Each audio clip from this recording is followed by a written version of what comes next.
இப்போ ஒரு ஐயா வந்து துணி தைக்கிறதுக்காண்டி வந்திருக்காரு. நம்ம வீட்டுக்கு நம்ம கடைக்கு முன்னாடியே அவர் தைச்சிட்ருக்காரு. எப்படின்னு பார்ப்போம். கையிலே ப்ராக்டிஸ் ஆயிடுச்சு எங்கப்பா? ஓ, அங்கேயே கடையில் எப்படி காலில் தான் எல்லாம் மிதிச்சு? Current machine. ஆமாம், இப்படி வந்தோன்னா எல்லோரும் கொஞ்சம் நம்ம துணி அடிக்கலாம், வீட்டில் போய் பொறுமையாக இருக்கும்போது பார்த்துக்கலாம். நல்லா ஒரு அடி அடித்து கொடுத்துருங்கப்பா எல்லா பக்கம் சைட்லலாம். இப்போ காலைல சாப்பாடு எடுத்துகிட்டு வந்துடுவீங்களா இல்லை அதெல்லாம் எதிர்பார்க்க முடியாது.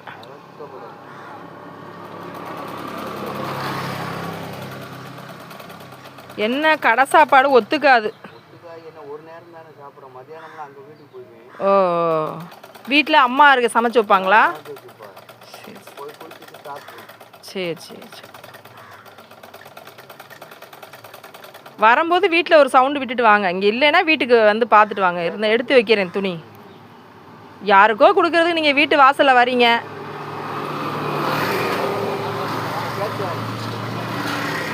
நான் எடுத்து வச்சுருக்கேன், வந்து மறந்துடாமல். இங்கே கடையில் இல்லைன்னா வீட்டில் தான் இருப்பேன்.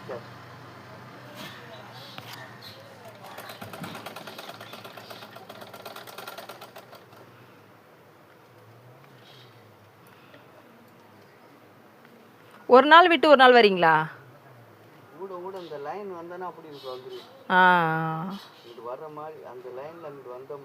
ஓ, இப்போ இங்கே எந்தெந்த ஊருக்கு போகிறீங்க? உசிலம்பட்டி, காட்டுப்பட்டி,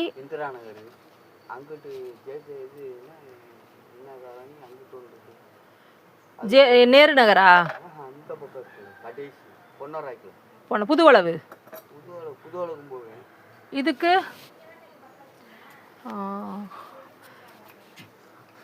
இங்கிட்டு கொன்னையூர் சைட்லாம் போக மாட்டீங்க?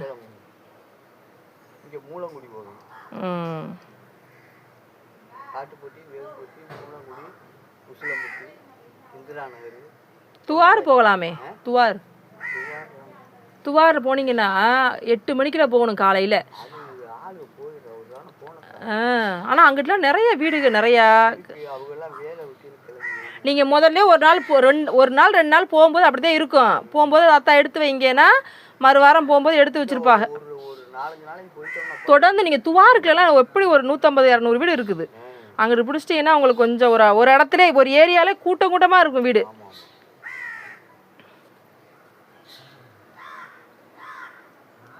நீ நாளை கழிச்சு வரும்போது வாங்கப்பா. சரி.